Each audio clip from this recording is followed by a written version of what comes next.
Hola, buenas noches a toda nuestra querida audiencia de plataforma de TVX en este viernes 15 de enero del año 2021. Ya saben que nos pueden sintonizar siempre. Bueno, de hecho, algunas personas nos están sintonizando en este instante a través del stream de tvx.com.sv y en YouTube también en el canal de Informa TVX. Otros están en la televisión, en Canal 23 de Cable Color y Claro TV, así como Canal 28 de Tigo Digital. Y como siempre, los voy a invitar a que nos dejen los likes en las páginas de plataforma-sv de Facebook y de Twitter.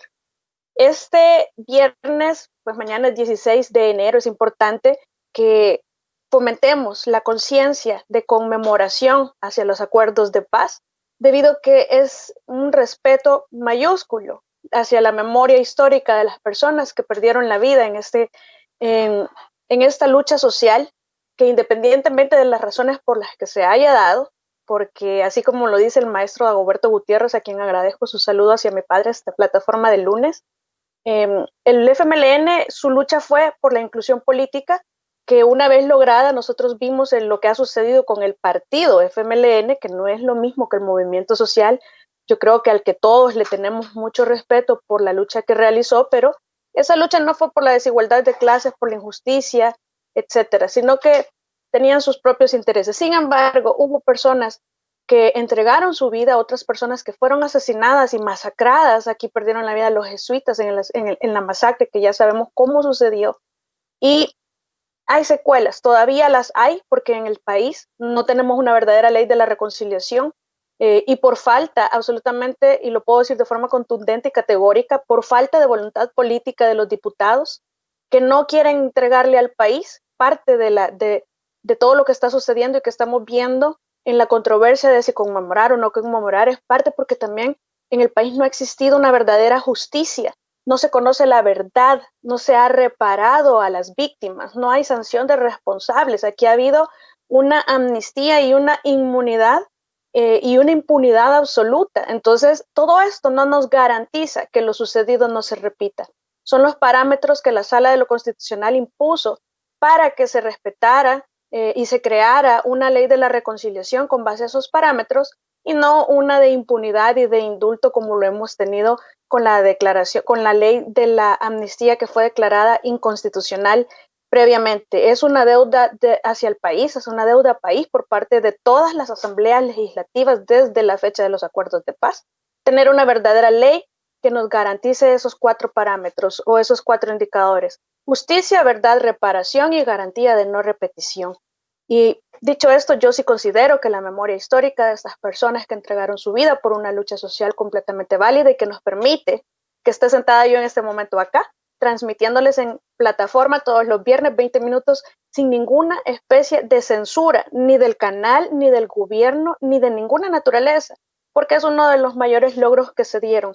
Ahora, que ya esté caducado el sistema que se impuso posteriormente al salir de la dictadura, ese es un tema que podamos discutir posteriormente. Sin embargo, la memoria histórica es importante que se fomente para que las nuevas generaciones conozcan de dónde venimos, para que no se repita la historia, para que, si bien dicen que si no conocemos nuestra historia estamos condenados a repetirla.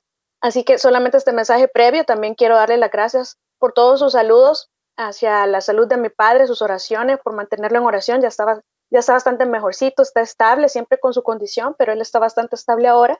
Se los agradezco muchísimo, les envío saludos. Siempre nos escriben de todas partes del mundo: a Nueva York, Roberto Vides, Sergio Guevara desde Montreal en Canadá, Juan Sarabia desde Orlando en Estados Unidos, nos escriben bastante desde Estados Unidos en diferentes estados. También, que le mandó saludos a mi padre, Juan Sarabia, bueno, todas las personas que le mandaron saludos: Julie López, Manuel Romero, Silvia Valle, que dice que de una hora para mi programa. Todos tenemos 20 minutos y los tenemos que usar de una forma responsable y además tratar de ser lo más concisos posible, pero siempre me gusta agradecerles a todos.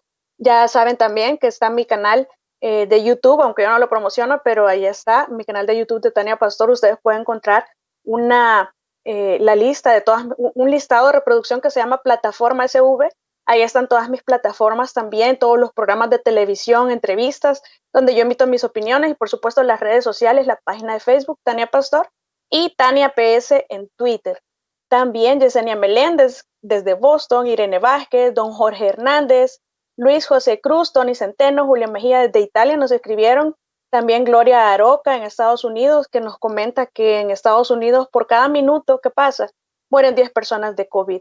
Son cifras alarmantes y esperamos de verdad, de todo corazón, que en El Salvador no se vaya a dar una situación en donde lo hemos hablado, que recordar conceptos básicos como no sobresaturar el sistema para aplanar la curva es importantísimo para no llegar a esos niveles de cantidad de fallecidos, porque las consecuencias van a ser aún peor de todo lo que ya estamos viviendo en términos de recesión, porque recuerden que entre más aplanemos la curva de salud, también es prácticamente la misma afectación que se da, porque para aplanar la curva de salud, ojalá y no sea necesario que nos encierren de nuevo, porque en la medida que ese encierro sea más prolongado, ya sabemos que la curva de la recesión es más profunda.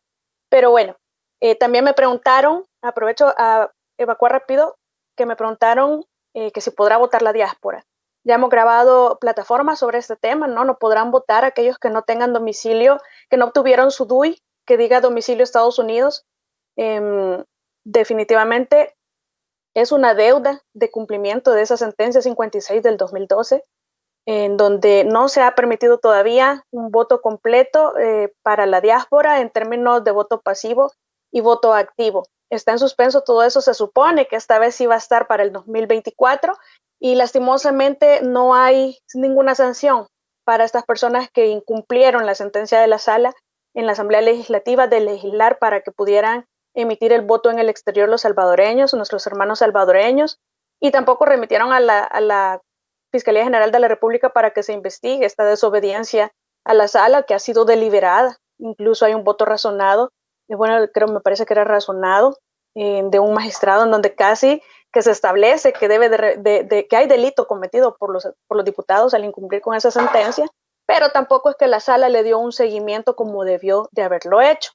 También me preguntan que por cuántos diputados podrán votar. Esto es importantísimo, lo hemos discutido en otras ocasiones. Van a ver ustedes en pantalla un mapa en donde les dice cuántos diputados por cada departamento ustedes podrán votar. En San Salvador ya sabemos que son 24, pero hay otros departamentos como La Libertad, que son 10, y así cada departamento tiene un número de diputados, y es importante que si usted no va a votar por bandera y quiere votar por rostro, pues entonces sepa la cantidad de diputados por las que puede votar en su departamento para que no anule su voto. Entonces es importante tener eso en mente. Cada uno tendrá que ser bastante riguroso y bastante responsable en investigar todo lo necesario para no anular su voto. Hablábamos también, y con esto evacuo todas las consultas, porque en realidad fueron muchos mensajes de buenos deseos y de sus oraciones. Muchas gracias nuevamente. Y hablábamos también, quiero recordarles, el viernes pasado sobre lo que sucedió en lo de la controversia 16 del año 2020. Controversia es en el proceso de formación de ley cuando el órgano ejecutivo y el legislativo, como recuerden que para el proceso de formación de ley, allá del artículo 131, 132 en adelante, 133 en adelante, ustedes ven el proceso de formación de ley que se regula en la Constitución. Entonces, allá por el 138 se establece que cuando el presidente no sanciona la ley, sino que la devuelve vetada por inconstitucionalidad, pues la Asamblea supera ese veto, se lo regresa al presidente, el presidente lo remite a la Sala de lo Constitucional para que dirima la controversia, y ahí se dan esas resoluciones como la que analizamos brevemente el viernes pasado, la 16 del 2020, en donde se estableció que claramente el órgano legislativo había invadido funciones del órgano ejecutivo, y al cambiar los rubros presupuestarios, incluso hacíamos el llamado que en los dictámenes de los presupuestos anteriores, cuando se hacía esta misma acción de cambiar los rubros, de cambiar las direcciones o el destino de los fondos, pues se hacía un recomendatorio, el ministro se le hacía de su conocimiento, pero en esta ocasión no solamente no se le hizo de su conocimiento, sino que no se le consideró al Consejo de Ministros ni al ministro de Hacienda para cambiar estos rubros. Hay un voto razonado que me parece que lo discutimos o lo conversé también con ustedes, en donde me parece que el magistrado Kader él considera que hay una especie de preaval, que porque la reforma fue solicitada o fue a requerimiento del órgano ejecutivo, pues entonces ya no importaba el destino de los fondos, sino que al iniciarla el ministro de Hacienda anterior, al ratificar esa solicitud del ministro de Hacienda actual, pues entonces lo único que varió fue el destino. Pero claro está, lo ha dicho la sala, el cambiar estos rubros presupuestarios no es el mecanismo que lo hagan solitos sin consulta, pues el equilibrio presupuestario y toda la administración de las finanzas públicas estatales corresponden al órgano ejecutivo a través del Ministerio de Hacienda, y en ese sentido sí, yo no estoy de acuerdo con ese voto razonado del magistrado, pero puedo prever que de ese razonamiento que él hace, de ahí sale la resolución en donde se le dio la razón a la Asamblea Legislativa cuando desarrolló aquella ley para la reactivación económica, en donde el último 20% no fue consensuado con el Ministerio de Hacienda y sin embargo se validó. Eso me parece que es una especie de preaval que quisieron hacer, que porque estuvieron de acuerdo con el 80%, pues el 20% adicional ya no era necesario. Ese acuerdo entre el Ministerio de Salud o entre órgano ejecutivo y órgano legislativo. Me parece que esa especie de preaval es un poco atentatoria contra la seguridad jurídica, sobre todo si consideramos las funciones constitucionales de cada órgano, que son indelegables y que además se ejercen de forma independiente según la misma Constitución, artículos 85 y 86 de la Constitución. Entonces, ahora viene la controversia 14 del 2020. Esta controversia dice es contra el decreto 763. Aquel era contra el decreto 781 que modificaba el 640, que venía del 606, etc. En esta sugieren los diputados una reforma temporal al numeral 12 del artículo 31 del Código Municipal. Curiosamente, es una reforma que le permite a las alcaldías endeudarse antes de 6 meses de finalizar su gestión. Es decir, quieren dejar a la nueva administración endeudado. Eso está prohibido por el Código Municipal. Es una prohibición bastante razonable, bastante lógica, bastante adecuada, pero que los diputados la quieren apartar por un momentito, y precisamente la quieren apartar desde el 1 de noviembre del 2020 hasta el 1 de febrero del 2021. Casualmente, época preelectoral, y casualmente solo les interesa hacer esa modificación ahorita, en este momento, en este instante, para los actuales alcaldes. Es decir, quieren hacer un beneficio y una violación a la ley temporal en detrimento de las nuevas administraciones. Eso está bastante peligroso, en mi opinión, lo que se pretende hacer, y alega en esta controversia el presidente de la República que no se han respetado las formas. Yo quiero decirles algo. Cuando en el proceso de formación de ley y que van a ver las plenarias, todos hemos visto que antes de comenzar y dicen y solicito que se incorpore la pieza, etcétera, etcétera, etcétera, con dispensa de trámite. Y así pasan incorporando y han incorporado cualquier cantidad de piezas de correspondencia que ni siquiera se discuten y solo le agregan dispensa de trámite. Ajeno a cualquier técnica legislativa, ajeno a todo lo que establece el reglamento interior de la Asamblea Legislativa, pero sobre todo ajeno a lo que establece la Constitución de la República. Cuando nosotros tenemos diputados que de una forma sistemática, eso quiere decir permanente y constante, violan la Constitución y no hay consecuencias, pues lo que tenemos es impunidad.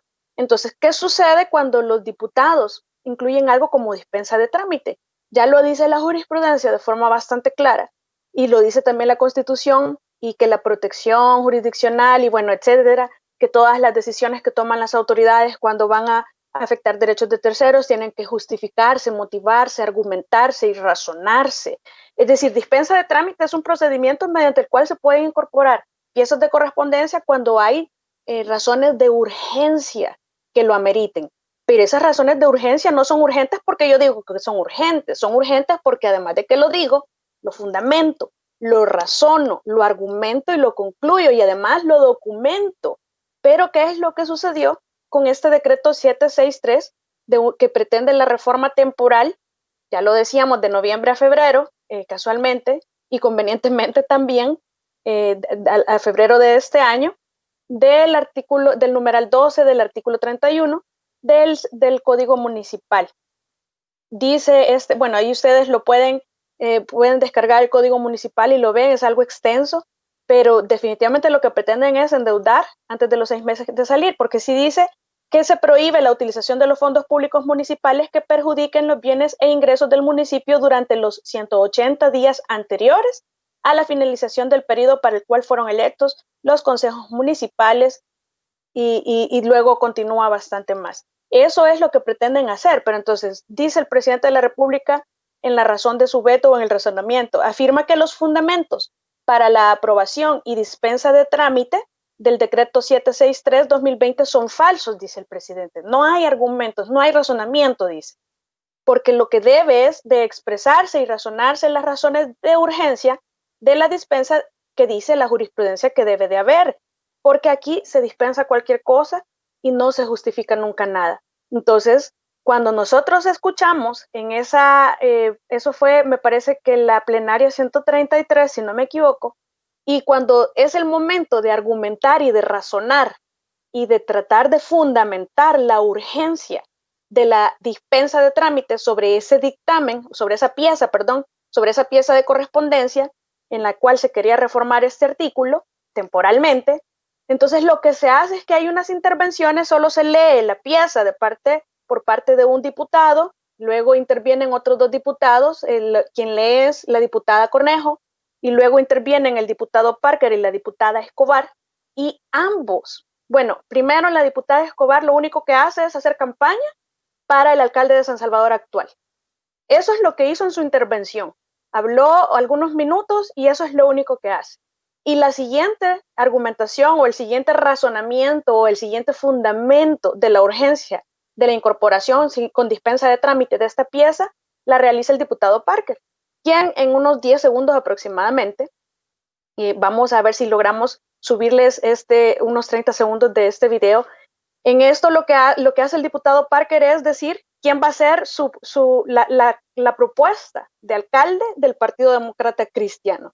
Es decir, lejos de fundamentar una urgencia, lo que hicieron fue hacer campaña electoral y proponer candidatos. Arena estaba promoviendo a su candidato, que es el alcalde actual, y el Partido Demócrata Cristiano, aprovechando lo que hizo el anterior, pues promueve también a su futuro candidato, en ese momento a su candidato a alcalde por San Salvador. Entonces, ¿qué es lo que pasa con todo esto? En esta ocasión solo se ha dado la admisión de la controversia, no hay una resolución todavía, como sí la hubo en la 16. Entonces, pero ¿qué es lo curioso y qué es lo que yo quiero conversarles de una forma breve, porque ya casi me voy a quedar sin tiempo? Es que en esta controversia dice la sala que le va a dar 48 horas, es decir, va a reducir el plazo de 10 días que ha otorgado siempre. Esto hay que mencionarlo, sí, la Constitución no establece este plazo, y entonces se les da el de las inconstitucionalidades que contiene la Ley de Procedimientos Constitucionales, pero entonces en este caso, dice la sala, van a ser en vez de 10 días solo 48 horas. Me parece una gran inseguridad jurídica o una gran violación al principio de seguridad jurídica porque los plazos se respetan. Parte de lo importante es que nosotros conozcamos cuál es el debido proceso, o por lo menos mediante la jurisprudencia, ya que la Ley de Procedimientos Constitucionales es preconstitucional, es decir, es anterior a la Constitución de la República de 1983, igual que la Ley de Enriquecimiento Ilícito, de las dos son como allá por 1959, 1960 y algo, viejísimas, ya no son funcionales. Entonces, ¿qué hace la sala al establecer estas 48 horas? Desde la sala anterior, la sala de lo constitucional viene creando procedimiento constitucional. A falta de que se regule en la Constitución, a falta de que la Ley de Procedimientos Constitucionales lo regule de una forma actualizada, entonces viene la sala y lo que hace es legislar. Eso es una clara invasión de funciones legislativas, que podrían decir sí, pero es necesaria porque no hay otro mecanismo. Bueno, pero si no hay otro mecanismo, por lo menos respetemos la jurisprudencia, porque si se ha hecho siempre 10 días y ahora lo recortan a 48 horas, a mí sí me parece que es una grave vulneración a la seguridad jurídica. Además que esto nos viene a recordar el incumplimiento de deberes de los diputados en cuanto a legislar y actualizar las leyes, sobre todo aquellas que tutelan derechos fundamentales y aquellas que combaten la corrupción. Claramente ese no es su interés y no lo ha sido nunca. Difícilmente creer que lo que queda o que en esta legislatura de los próximos 3 años ellos van a venir a cambiar eso, cuando nunca lo han mostrado interés por hacerlo. Y finalmente, de forma breve, porque sí se me terminó el tiempo, quiero comentarles, lo vamos a dejar quizás para la próxima semana, sobre el amparo 63 del 2020 que nosotros vimos que la resolución se suspende el proceso por enriquecimiento ilícito que se le estaba siguiendo al expresidente de la Asamblea Legislativa, Sigfrido Reyes. Es curioso la selectividad con la que siempre va a actuar la sala. Este amparo primero que otro montón que están desde hace más de 5 años, pero bueno, hace falta ser alguien importante o con poder. para que esto suceda. Hace falta también ser de estas personas para que se les dé asilo en otros países. El asilo político pesa más que el asilo humanitario para los salvadoreños, porque yo conozco casos de personas que realmente necesitan asilo humanitario, pero como aquí se les da por darse llamar asilados políticos o perseguidos políticos, pues al final es lo que prevalece. Pero bueno, en este amparo hay mucho que ver lo que acabo de mencionar sobre las leyes preconstitucionales de enriquecimiento ilícito y de procedimientos constitucionales, porque entra en juego una situación de protección jurisdiccional en donde tiene que haber un debido proceso preestablecido que nos brinde a nosotros como ciudadanos y administrados una seguridad jurídica, que es precisamente de lo que les hablaba anteriormente. Entonces, si ustedes tienen una oportunidad, la resolución no es muy extensa, tal vez pueden leer noticias y más para que la próxima plataforma lo discutamos un poquito más despacio y se comprenda el porqué de la resolución de la sala, que podemos no estar de acuerdo o puede no gustarnos, pero cuando yo les explique algunos de los fundamentos, quizás van a entender el porqué de la resolución, aunque no estemos de acuerdo algunos, o en alguna parte de la misma resolución. Se los dejo como una tarea pendiente para la próxima plataforma y podamos discutirlo más despacio y con una mejor ilustración. Y por esta noche, por esta plataforma, aquí vamos a cerrar y espero que tengan un buen fin de semana. Les deseo muchísima salud como siempre y si Dios lo permite, pues nos escuchamos el próximo viernes, ya saben, todos los días a las 7 de la noche en plataforma de canal de TVX. Hasta luego y buenas noches.